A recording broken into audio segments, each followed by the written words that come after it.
Muito bem, então, como eu estava dizendo, os mestres espirituais, todo mestre espiritual autêntico, ele sempre parte do princípio de que ele representa o mestre espiritual anterior, ou a dinastia, né? A, a dinastia de mestres permite incorporações de novos membros que vão representar essa dinastia, ok? Todavia, os mestres, ou aqueles que vão representar a dinastia, eles devem, necessariamente, eles devem não, não ser fiel, literalmente, no sentido repetitivo do termo, tá? Mas eles devem ser fiel no sentido da essência, do objetivo ao qual o conhecimento foi proposto.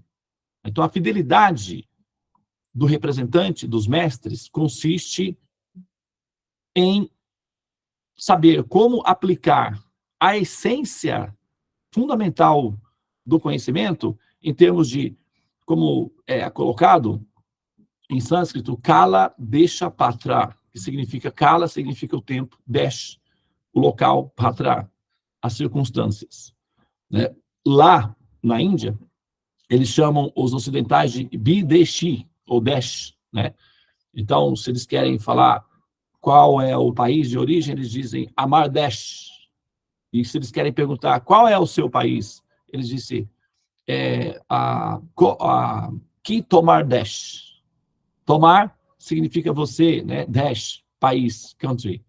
Então, Tomar Desh, Amar Desh, Desh, deixar, local. Então, tempo, lugar e circunstância, local e circunstância. Então, nós aplicamos esse critério de tempo, lugar e circunstância, e baseados nesse critério, nós, então, fazemos a nossa aplicação dos princípios que definem o que nós vamos fazer em termos de como nós vamos explicar aquelas informações, aqueles conhecimentos, tá? Então, nesse caso, nós estamos pensando da seguinte maneira: esses conhecimentos acerca da natureza pessoal de Deus, né? Não é uma tarefa simples. Vocês sabem disso. Vocês já andaram por aí, né? Já tiveram muitos mestres, já participaram de muitas conferências, palestras e tal, etc. E vocês sabem que esse não é um assunto, né? Não é um assunto simples de ser mensurado, de ser se utilizado, tá? E a nossa proposta não é necessariamente fazer uma experiência religiosa com vocês. Os mestres não têm essa prerrogativa, esse descompromisso não está na pauta dos mestres autênticos. Eles retratam um conhecimento experienciável e acessível para os demais. Então, não é uma conjectura, uma aposta no escuro. Tá? Não é assim que funciona. Então, é como, por exemplo, quando alguém, você vai numa loja e você vai comprar um produto e eles dão garantia do produto. Tá? Então, quando você vai numa loja e compra um produto e eles te dão garantia do produto, então você se sente mais segura. Você, então, vai entender que você está lidando com pessoas sérias, né? Com uma empresa séria, com uma loja responsável, que está dando garantia do produto. Né? Inclusive, essa é uma praxe entre as empresas sérias, usam esse recurso para demonstrar que elas são sérias. Então, todo o sistema de religião, todo paradigma, toda pessoa que parte de um princípio, ou parte do princípio da responsabilidade que ela tem com os conhecimentos, ou com a informação, ou com o produto que ela está oferecendo para outros, e apresenta isso com a seriedade de alguém que sabe o que está falando, ou que tem a intenção real de dizer exatamente aquilo, ou que pode demonstrar que aquilo é praticável, então, esse tipo de procedimento é o que define pessoas sérias de pessoas que estão fazendo, né, assim, que não sabem exatamente o que estão falando, mas que, assim, têm a esperança de que aquilo funcione, tá? Então, sinceros, todos, a maioria, a grande maioria são. Agora, as informações mais sérias, ou aquelas que se comprometem com a verdade com a qual elas estão propondo, então, esses conhecimentos costumam ser de um padrão mais elevado, tá? Então, aí você deve se pautar por essa diretriz. Sempre que você estiver diante de um mestre, palestrante, pessoa espiritual, etc., você deve observar esse critério. O quanto essa pessoa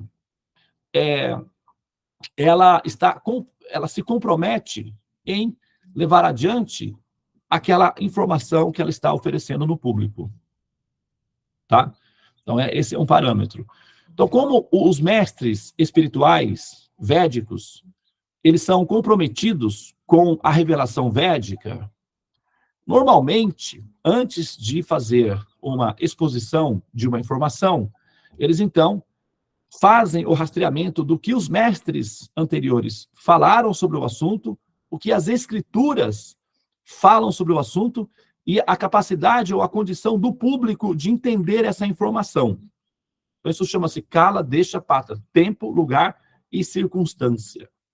Então, adaptar os conhecimentos fundamentais dessa forma é uma das características principais dos mestres védicos em função da atualização dos conhecimentos devido à evolução do público. Tá? Então, isso é uma das características. E sempre antes de nós fazermos a exposição da informação diante de um público, nós, então, reverenciamos os mestres, a dinastia de mestres. Nós não falamos simplesmente por nós, somente por nós. Nós representamos uma dinastia de mestres autênticos, responsáveis, comprometidos com a verdade da revelação védica e autorrealizados, homens e mulheres iluminados no conhecimento transcendental. Tá? Então, o mantra que eu vou entoar agora está relacionado com esse fator. Tá? Eu vou entoar o mantra.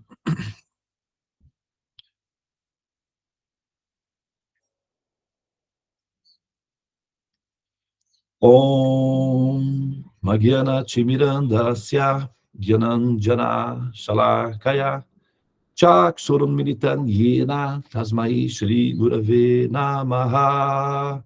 Om. Tradução. Muito embora eu tenha nascido na mais obscura região da ignorância, conhecido como a Era das Desavenças, no assim chamado mundo material, que é repleto de escuridão e esquecimento do sentido objetivo da forma de vida humana, o mestre espiritual está abrindo os meus olhos com o achote do conhecimento transcendental, a revelação védica. E assim, libertando-me por completo da ignorância e do ciclo do samsara, os repetidos nascimentos e mortes. A tal mestre espiritual que é benevolente, compassivo e pleno de conhecimento, e o libertador da alma condicionada, eu ofereço minhas respeitosas reverências com o meu coração pleno de satisfação.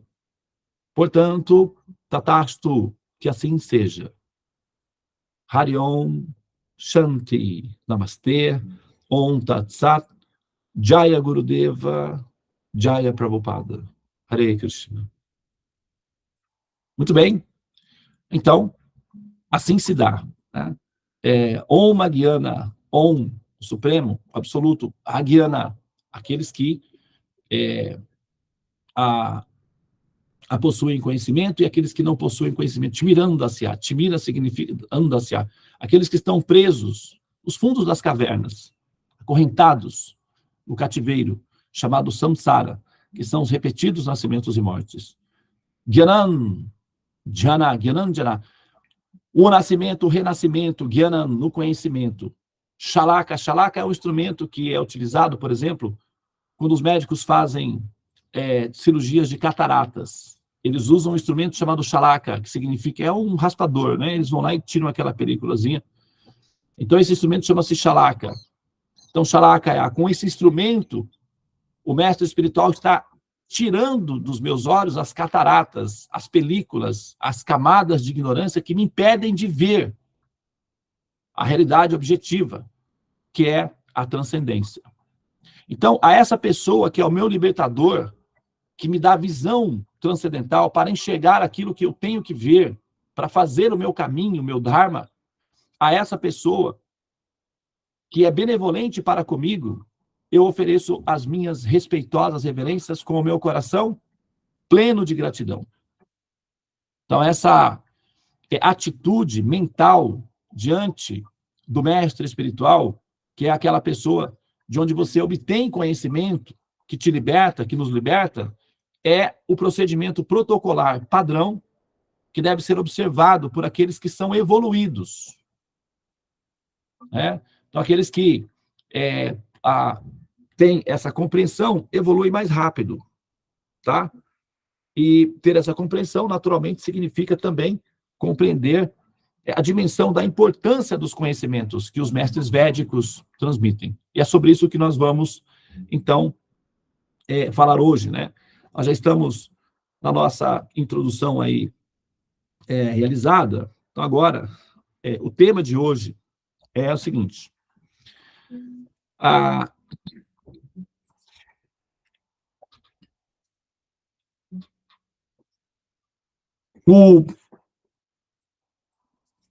questão que foi trazida, e que é o que faz com que justifique esse momento, né, de interação, é que nós estamos reunidas, né, como almas, num único local, em função da problemática dos nossos karmas. Nós queremos resolver os nossos problemas kármicos, né? É a nossa crise existencial e os nossos problemas kármicos. Então, nós nos reunimos num ponto comum, que é um local de terapia, a nossa sala dos mantras. Só que, em algum momento, na hora em que nós começamos a olhar para a questão do karma e a pensar, a analisar os nossos karmas, uma pergunta surge. Por que tem que haver o karma? O karma, ele é a consequência de um outro produto anterior a ele, que é a existência. Supondo-se que, se não houver a existência, automaticamente não há karma. Para aquilo que não existe, para aquelas pessoas que não existem, para aquelas almas que não existem, não há karma. Então, o karma, ou os problemas consequentes do karma, se devem em função de um fator anterior a ele, ou seja, o fato de você existir. Caso você não existisse, não haveria karma. Isso não significa o seu personagem não existir, porque o seu personagem pode ser dissolvido, mas você, a atriz, permanece existente. Então, a raiz fundamental do problema da questão do karma é a existência em si. Havendo a existência, há consequências. Então, a pesquisa requer necessariamente que nós façamos uma verificação do ato de existir enquanto por que tem que haver a existência? Como é que surge esse princípio, existência? E nós somos fenômenos existentes, consequência desse princípio que é a existência, ou seja, nós existimos. E por que que isso acontece? Tudo bem que a gente está vivendo, a gente já existe mesmo, então, bora lá. Mas algumas pessoas querem entender como foi que isso aconteceu. Por que isso aconteceu? Qual é o fundamento disso ter acontecido? Então, existimos. A que será que isso se destina? Então, diante dessa conjectura, dessa proposição, há dois caminhos. Aqueles que negligenciam a informação, ou seja, simplesmente não dão atenção ao assunto e possivelmente continuam existindo nas condições em que existem, que são os repetidos nascimentos e mortes, ou aqueles que já se saturaram dessa decepção de dissolução contínua e querem resolver esse problema para experimentarem a intuição de existência, que é a satisfação plena, felicidade plena, paz, saúde plena, alegria, bem-estar entre aqueles que ela convive, prosperidade, felicidade plena. Nós temos essa intuição, buscamos por isso, mas no meio do caminho nós enfrentamos obstáculos. Então, como é que nós ansiamos intuitivamente por um estado de existência e vivemos outra realidade? O que é, como é isso? Né? Nós ansiamos por paz, felicidade, prosperidade, realizações, alegria e continuidade das relações amorosas. Entretanto, nós observamos interrupções, decepções e, eventualmente, né, as separações radicais das relações afetivas e amorosas. Então, nós queremos resolver esse problema. E, em algum momento, nós entendemos que existe uma condição desfavorável no ambiente em que nós estamos. O problema não é necessariamente a nossa intuição de desejar isso, que isso é uma coisa boa. Desejar ter paz, ter plenitude, ter felicidade, ter realizações é uma coisa boa. Inclusive, cria harmonia entre as pessoas. É uma coisa positiva. Não é ruim. É uma coisa boa. E como nós temos bom senso, nós sabemos discriminar entre coisas ruins de coisas boas. E dentre as coisas boas, nós também temos a discriminação de eleger entre as coisas boas aquelas que são ainda melhores. E assim é que o progresso se dá, sempre elegendo coisas que são melhores do que as anteriores. E um exemplo disso são os nossos computadores, os nossos telefones, os nossos smartphones, os nossos telefones celulares, que nós substituímos pelos telefones analógicos, que usavam fios. Então, nós continuamos elegendo coisas boas em detrimento daquelas que não eram tão boas, e elegendo coisas melhores em detrimento daquelas coisas que eram boas. E assim nós progredimos. Então, nós temos em nós a intuição de que há coisas boas e há coisas melhores. Isso é uma intuição natural, faz parte do critério de bom senso e capacidade de discriminação fundamentado na coerência e na sanidade mental. As pessoas que têm problemas de sanidade mental não conseguem fazer essa distinção, né? Elas fazem coisas ruins contra elas mesmas, sem notar que isso é uma coisa ruim. Então, a incapacidade de perceber que se está fazendo uma coisa ruim contra si mesmo, sem ter compreensão disso, equivale a um problema de sanidade. Então, quando você decide, ou quando você não decide, quando você decide permanecer no ciclo do samsara, nascendo e renascendo, você está tomando uma decisão que prejudica você mesmo, ou você mesma. Porque você vai continuar passando pelos mesmos problemas aos quais você está passando atualmente, que é o medo da existência, a ansiedade, as dores existenciais, que não é apenas física. Também há a dor emocional do ato de existir. E tudo isso é desfavorável. Então, quando você decide retornar a renascer, você está agindo contra os seus interesses fundamentais, que é a felicidade plena. Então, você não está agindo na sua sanidade completa. Alguma coisa está errada com você, do ponto de vista técnico. Quando nós, adultos, vemos uma criança fazendo algo que vai machucá-la ou vai prejudicá-la, nós interferimos nesse processo, porque nós sabemos que aquilo não é bom para ela, muito embora ela não tenha essa noção.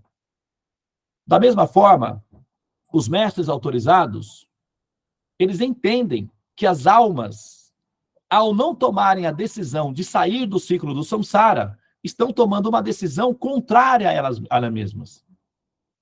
O advogado conhecido como a Águia de Aia, Benedito Rui Barbosa, que é um dos nossos juristas mais brilhantes que o Brasil já teve, e um dos personagens mais honráveis que o Brasil já teve na história da construção do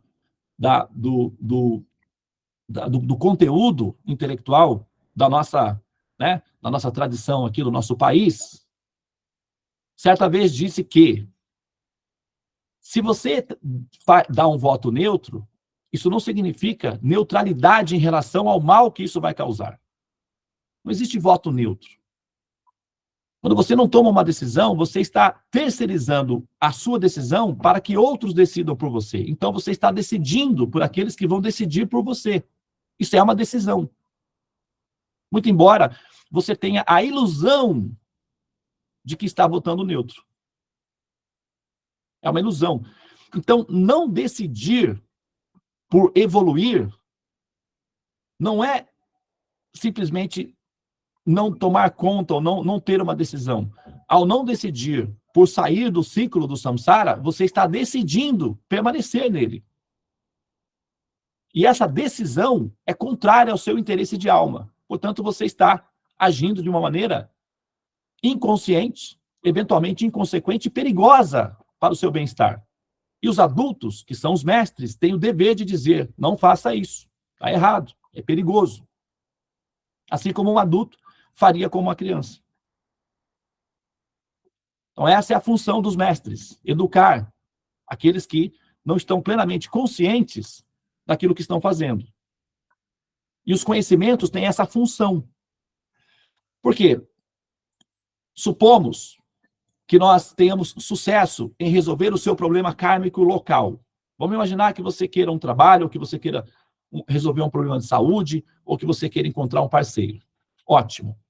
Então, todo o tratamento do seu mapa, da sua experiência com o sadhana, etc., resolva esse problema. Mas aí você renasce novamente. Os problemas voltam, talvez não os mesmos, mas outros. Então, isso é uma redundância, é como enxugar gelo. Por isso que Jesus dizia: se você beber dessa água, não vai precisar mais ter sede. Se você comer desse pão, não sentirá mais fome. Porque o conhecimento te liberta. Conhecereis a verdade te libertará da fome, da sede, das doenças, das misérias. Eu posso curar as doenças locais, mas elas voltam depois. Então, o ideal é você transferir, sair desse ambiente e ir para um ambiente estável, onde você não terá mais esses problemas. E para isso você precisa decidir pela transcendência. Essa sempre foi a posição de todo mestre autêntico: nos informar que a nossa posição é desfavorável. E que nós precisamos mudar o nosso conceito de existência e ansiar por essa transcendência. Então, nós estamos, gradualmente tentando estabelecer aqui uma condição de lucidez que permita com que você, o interessado no assunto, em resolver não apenas o problema local, a questão do seu trabalho, a questão do seu relacionamento, a questão do seu filho, a questão da sua filha, a questão do seu problema de saúde. Não apenas esse problema local. Esse problema local, ele está na pauta, ele é sensível. Não é que existe uma negligência em relação a isso. Nós estamos focados nesse ponto. Entretanto, ainda que esse assunto seja resolvido, se você voltar a renascer, outros problemas substituirão esse daí. E você vai continuar na dependência da assistência pública. É como uma pessoa que não procura emprego e depende, dos demais, da assistência pública, continuamente. Então, voltar ao renascimento não é vantajoso. Então, essas informações, esses cultivos de conhecimento que nós passamos, não têm a função de convencer você a entrar para uma religião, para uma seita nova, porque você já tem opções, muitas opções de religião, de seitas, etc. O que nós estamos tentando fazer é te dar condições para que você tenha estrutura intelectual, de consciência ou de sobriedade para tomar a decisão definitiva de não retornar a renascer mais. E para isso requer foco, ouvir constantemente para, quando o pessoal fala baixar o santo, tipo, chama-se Vijnana, ou seja, ter realização desse propósito aí. Tá? Então, a questão que foi trazida é: continuamos com o questionamento quanto à pessoa suprema. Prabhu apresenta Krishna como, no caso, Prabhu Devananda, Devananda Prabhu aqui, no caso, seria, tá? Apresenta Krishna como a pessoa suprema, e essa probabilidade pareceu bastante atrativa. Porém, temos Vishnu também. Quem é Deus, afinal? Krishna ou Vishnu? Eles seriam a mesma pessoa suprema?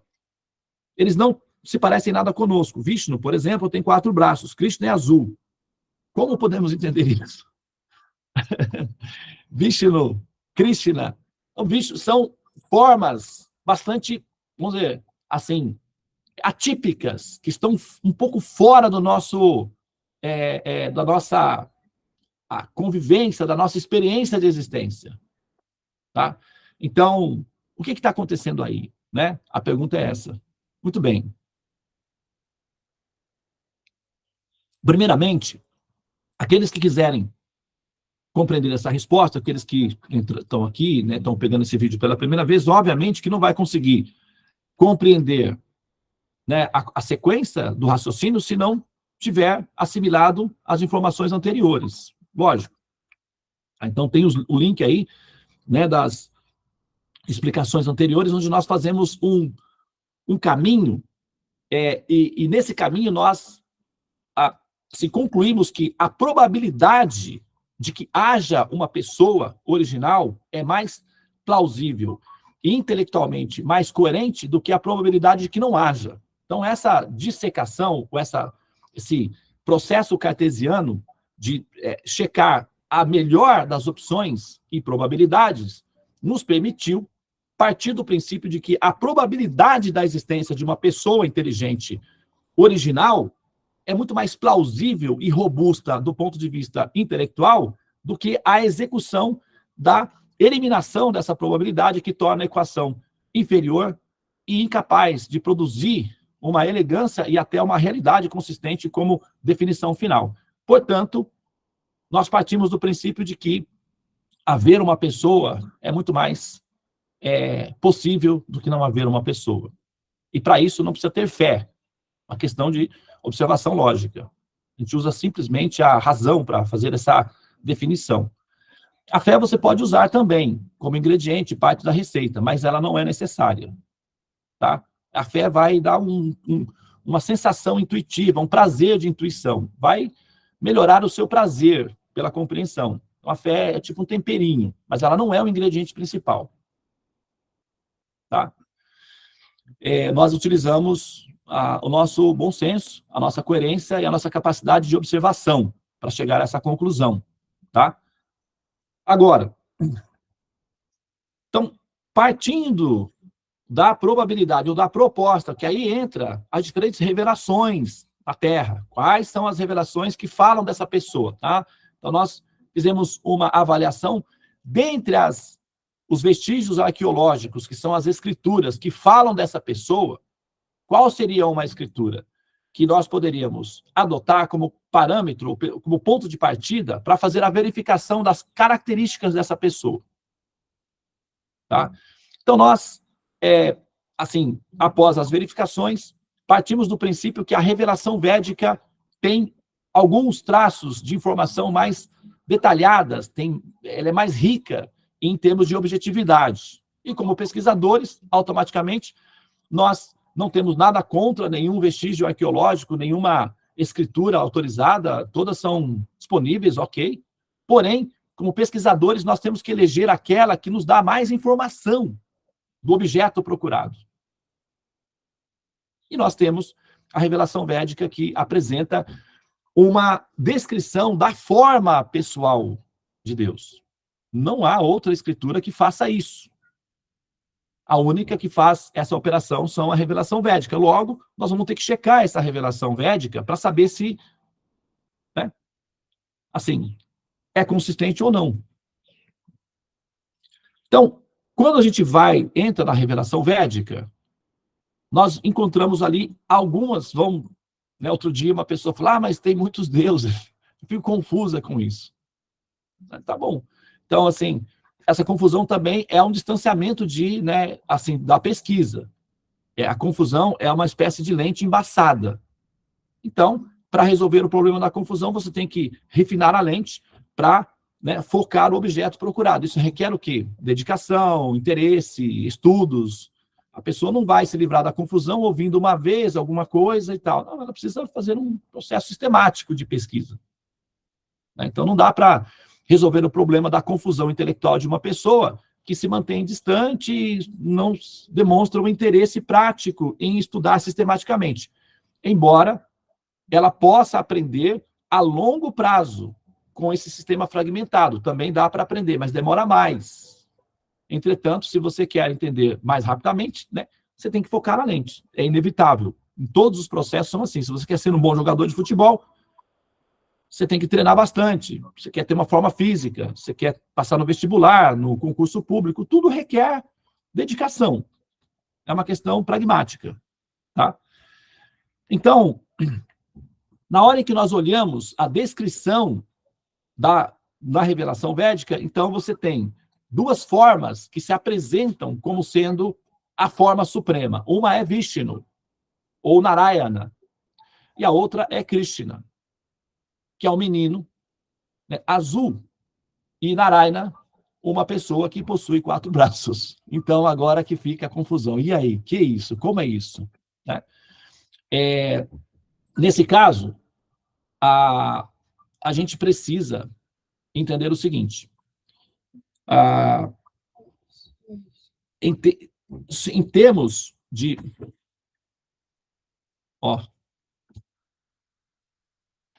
Só um segundinho.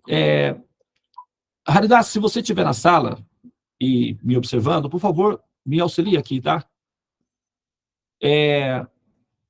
Por favor, vem aqui e recupera o nosso herói, que ele está querendo falar comigo e eu estou no meio do raciocínio agora, tá bom? Então, seguindo, né, na nossa conjectura aqui, essa função, ou seja, a Narayana e Vishnu, tá? São duas realidades que se apresentam diante de nós. Primeiro, vou falar sobre Vishnu e Narayana são a mesma pessoa, tá?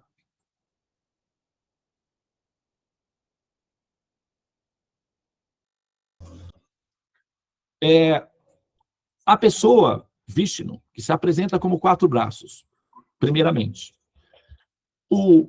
A história toda da revelação védica envolve o Vaishnavismo, está relacionado com Vishnu, tá? Vishnu significa a verdade absoluta, ok? Então, originalmente, a revelação védica é fundamentada em Vishnu. Então, ele se apresenta como uma pessoa original. Ele é demonstrado como uma pessoa original, Vishnu. Tá? Então, aí você tem o Vaishnavismo. Assim como você tem filósofos, ou filosofia, nós temos, e filosofia significa aqueles que amam o conhecimento, filos, né, e sofia, os amantes do conhecimento. Nós temos os Vaishnavas, ou Vaishnavismo, que significa os amantes do Senhor Supremo. Aqueles que amam a Deus são os Vaishnavas, ou aqueles que cultuam o Senhor Supremo. E aí se apresenta a forma, então, Vishnu, nessa condição. Agora, ele se apresenta, então, como ele é descrito, a forma é de 4 braços, tá? O que a gente tem que entender, primeiramente, isso daqui é uma informação, né, assim, que ela vai precisar de outras abordagens para ser bem processada, é que a pessoa suprema, o Senhor Supremo, preste atenção, ele não tem necessariamente a obrigatoriedade de estar presente dentro do mundo material para fazer a manutenção dessa realidade aqui, tá? Tudo pode ser feito através de expansões. Vamos colocar uma metáfora, drones. Vamos chamar isso de drones, tá? Então, ou avatars, né? O drone e avatar, nesse caso, tem a mesma conotação. O conceito de avatar é utilizado na tecnologia de inteligência artificial e tal, e filmes, etc. Então, você tem uma forma real em um determinado ponto e você tem um avatar dentro de uma simulação, tá? Então, como essa realidade aqui, ela é fundamentada no conceito de simulação, e nós temos matemática para demonstrar isso, não é uma questão de opção religiosa, de tal, Aqueles que acompanham o raciocínio e têm condições de se sacrificarem o seu tempo e a sua racionalidade para fazer a verificação, nós temos dados com física de partículas virtuais e matemática de emergência para demonstrar que nós estamos lidando com uma simulação e não com uma realidade objetiva. Eu não vou entrar nesses detalhes porque é técnico, mas os Vedas chamam esse sistema, esse fenômeno de Maya, ou a ilusão, o que nós chamamos atualmente de simulação. Tá? Alguns gostam do termo Matrix, que também é um termo védico, matrika, que significa banho. Né? Os gregos aprenderam matrika e nós temos matrimônio, que significa a casa da mãe, né? Onde se forma uma família, tá? Etc. Matri, que significa base. Ou Maya, ou como você desejar. Tá? Então, quando a forma do Senhor Supremo ela é manifesta dentro da simulação, ela assume uma forma didática, funcional, para ser educativa em relação aos seus filhinhos, às almas que estão aí, sabe, assim, tentando entender o que está acontecendo. Nesse caso, ok? Ele se apresenta numa forma híbrida de 4 braços, tá? Muito embora, originalmente, na sua forma original, na transcendência, ele não necessita ter 4 braços. Porque uma pessoa, quem de vocês, mãe, não gostaria de ter 4 braços, quando vocês têm muitos filhinhos? Fala sério, seja sincero. Se você, mãe, pudesse colocar mais 2 braços aí, imagine que você tem 3 filhos pequenos. Um está pedindo a mamadeira, o outro está tentando colocar o gato dentro do forno, e tem um que está lá se pendurando na escada, pronto para pular, achando que é o Batman, depois de ter assistido o desenho animado. E você é uma mãe, dentro de uma casa, nessa situação. Se você pudesse ter 4 ou 6 braços, e se esses braços ainda fossem elásticos, se você tivesse esse poder, certamente você usaria. Com certeza você usaria. Então, essa função, 4 braços, ela é didática. É só para demonstrar aos filhinhos que, olha, o papai está na função, está presente. Né? Eu estou trabalhando, eu consigo lidar com as situações. 4 braços, dos quais esses 2 braços, um segura uma roda do tempo, a outra uma flor. Em uma outra, um búzio, e em outro, tipo um bastão. Né? Aqui na nossa cidade, tem a Nossa Senhora do Bom Sucesso. E é uma imagem de Nossa Senhora, ela tem um bastãozinho na mão. A minha tia é muito católica, eu tirei a foto dela e falei, tia, por que você acha que a Nossa Senhora tem que ter um bastãozinho na mão? Aí ela falou que era para indicar que o reino do céu tem... Não, tia, uma mãe usa o bastãozinho que é para educar crianças. Uma mãe sem uma varinha na mão não consegue educar direito. Ela é uma mãe, ela tem muitos filhos e muitos deles são rebeldes, então ter um bastãozinho na mão é funcional. Por isso ela é a Nossa Senhora do Bom Sucesso. Toda mãe que quer ter um bom sucesso tem que ter uma varinha na mão, senão ela não consegue administrar as crianças. O Senhor Vishnu tem um bastãozinho na mão, porque é para dizer, olha, filhinhos, comportem-se, porque senão, aí consegue manter as crianças em ordem. Tá? A outra roda, que é a chakra do tempo, indica que se você não se comportar, o tempo vai dar conta de te educar. Então é melhor pelo conhecimento. Então o búzio representa o conhecimento. Porque o búzio, ele guarda o éter. Se você colocar o búzio no ouvido, ele vai emitir som. Então ele é um reservatório do éter. O éter é o Akash. E no Akash fica preservado os conhecimentos. Então, o búzio representa conhecimentos. E a flor de lótus na mão, a flor de lótus, ela nasce no lodo. Ela cresce, né, embaixo do rio, no lodo. Ela sobe o caule na água, daí ela sobe um pouquinho mais. Então, finalmente, ela abre acima da superfície da água. Então, ela nasce no lodo, mas floresce fora da água, inclusive. Então, o conhecimento vai permitir com que você saia do lodo do samsara, da decomposição dos repetidos nascimentos e mortes, suba e transcenda a condição onde você nasceu. Então, você tem duas funções. Uma que emite conhecimento e transcendência, e outra que emite a correção e indica os processos que causam sofrimento, que é o samsara. Então, essas funções, elas são funções para quem trabalha, para quem está educando. Imagina um professor na sala de aula. Ele tem uma régua na mão, ele vai ter uma régua na mão, ele vai ter um giz, livros, etc. Mas em casa, ele não precisa de nada disso. Porque ele está fora da função atividade. Né? Ou se você é um piloto, você está segurando um volante. Né? Você é Uber, alguma coisa assim, você está segurando o volante dirigindo um carro.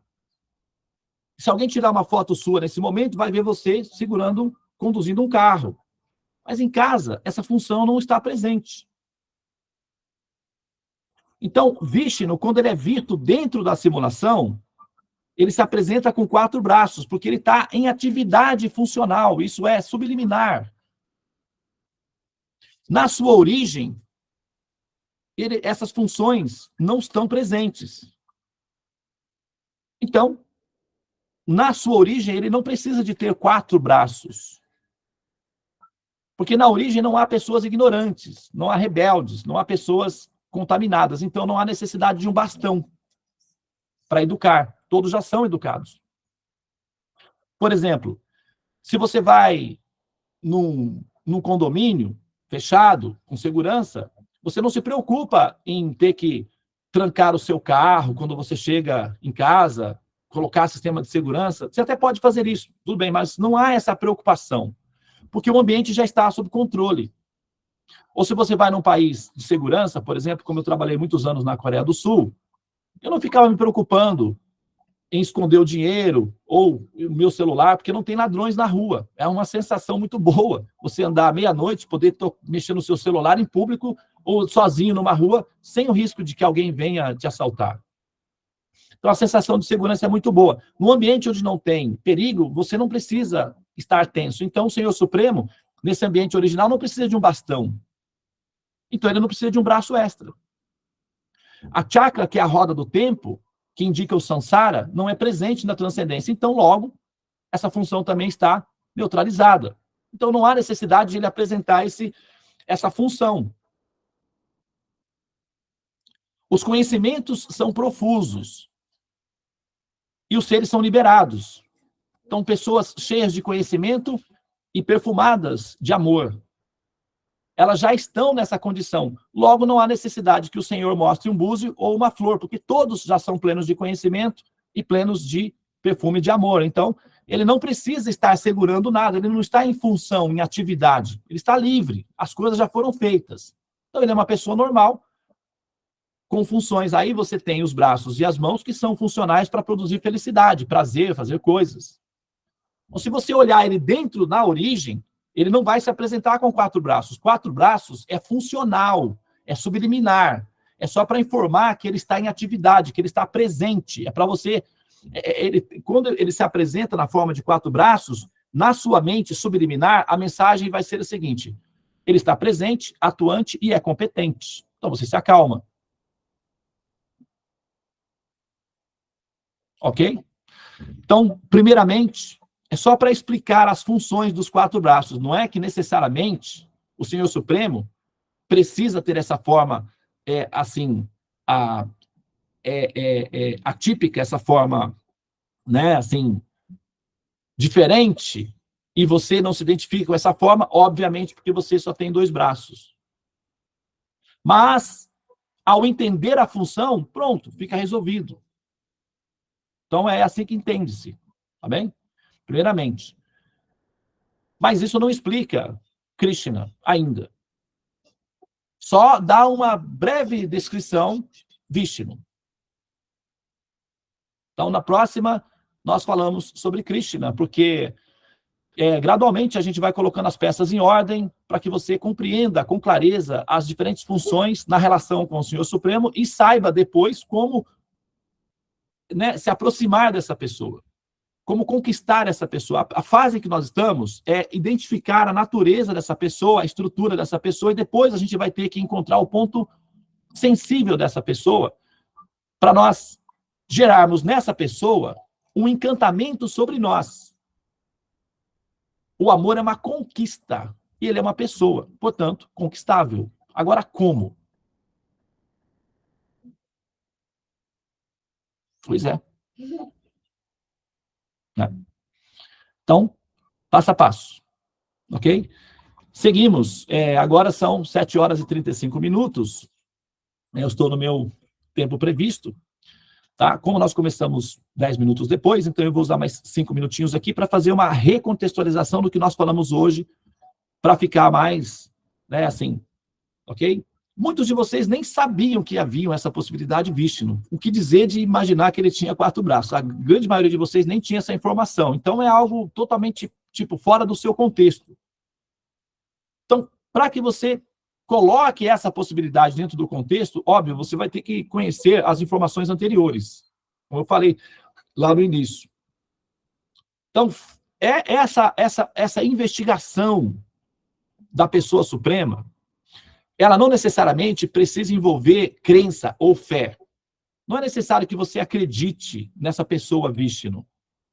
Nós estamos apenas lidando com possibilidades.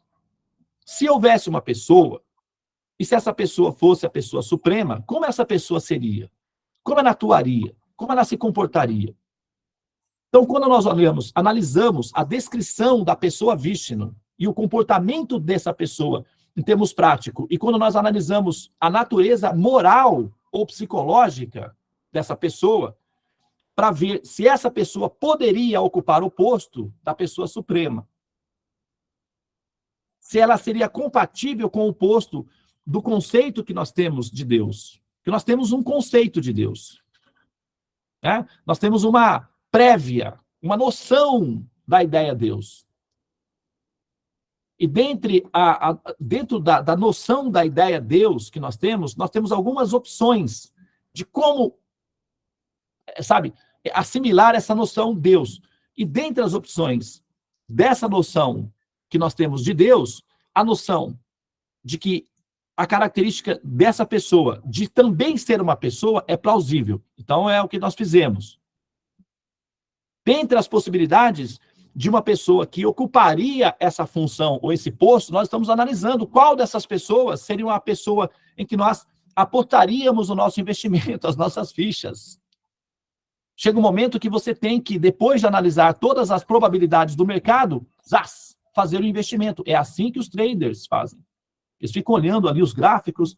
Então, quando surge uma brecha, investe. Nós somos observadores e investidores. O que nós estamos investindo? A nossa existência como um todo.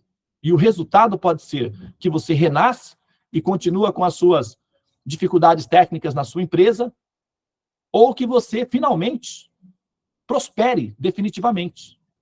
Como Jesus dizia, né? Aqueles que colocam os seus tesouros nas coisas perecíveis, perde. Aqueles que depositam os seus investimentos no reino de Deus, prosperam. Então, cultivar conhecimento transcendente é uma questão de investimento, não é só um favor que você está fazendo para Deus ou para a religião, não tem nada a ver. Isso aí é outra coisa. É o seu interesse que está em jogo. Você é alma, você é um jogador. E dependendo de como você investe, o resultado vem. Um corpo humano que se decompõe, que é frágil, que pode adoecer, que produz várias dificuldades, significa que você investiu e o seu retorno foi esse. Então, a gente tem que, ver bem a nossa estratégia agora, porque nós estamos lúcidos e sabemos como o jogo funciona. Então, nós temos que investir muito bem para não ter esse retorno de prejuízos que nós tivemos no último investimento que nós fizemos. Faz sentido? né? Muito bem. Então, agora, então, seguimos, né? Nós vamos para o nosso... Vamos fazer o mantra.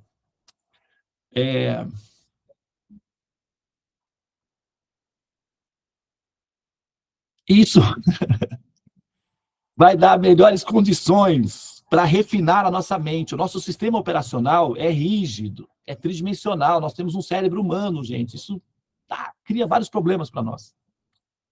Ele é lento. Ele vê tudo em câmera lenta. Demora para processar os dados. E isso atrapalha muito na operação. É como, por exemplo, os traders, o pessoal que faz investimento, bolsa de valores e tal. Se eles têm que ficar lá na tela olhando, os caras sabem que dá sono, eles perdem a oportunidade. Então, o que eles fazem? Eles criam um robô virtual que fica lá olhando para eles. Aí eles podem dormir. Se acontecer de dormir, o robô vai identificar a melhor hora de investir e zaz. Aí o pessoal que é trader fala, eu criei um robô que vai ajudar você. Aí pode comprar que vai dar certo. Aí você vai e compra o robô. E o robô fica trabalhando para você. Essa é a ideia deles, né? Tá tudo bem, tá certo, faz parte, é lógico, é racional. Porque o cérebro humano cansa, ele é orgânico, então ele se alimenta de açúcar. As taxas de açúcar no corpo caem, aí ele fica sem combustível, aí perde a oportunidade, comeu bola, dormiu no ponto, como o pessoal fala, né? Perde as chances. E os investidores não podem ter esse problema. Então, o que eles fazem? Criam drones, robôs, que ficam fazendo as análises para eles. E isso é inteligente. Por que nós não podemos usar esse mesmo sistema operacional para fazer as verificações de fundo, já que o nosso investimento é absoluto? Nós vamos nos entregar plenamente nessa realidade aí. A consequência do investimento é nosso também. Então, para isso, nós precisamos de um sistema operacional que funcione independentemente da nossa vigília ou não. Para isso, nós precisamos instalar esse programa no nosso sistema operacional. O Mahamantra tem essa função. Então, quando você entoa o Mahamantra apropriadamente, conscientemente, ouvindo o Mahamantra de maneira adequada, posicionando-se de maneira adequada, com humor apropriado, você está instalando um programa operacional que vai fazer com que as suas funções neurológicas, psíquicas, espirituais, mentais, funcionem, ainda que você não esteja consciente. E quem sabe, finalmente, né, nós teríamos, o Arnaldo Antunes teria, então, finalmente conseguido o grande sonho, e o Cazuza também. Quando o Cazuza cantou, se o mundo inteiro acordar e a gente dormir para um dia a nascer feliz. Então, essa pílula mágica que ele estava procurando, o Mahamantra cumpre. O Arnaldo Antunes, acho que foi ele, se eu não me engano, certa vez cantou, o acaso vai me proteger enquanto eu andar distraído. Esse acaso, o Mahamantra cumpre essa função. Então, enquanto você está por aí andando distraído, ele está fazendo a função de recolher dados para potencializar a sua capacidade de enxergar a meta que você está procurando.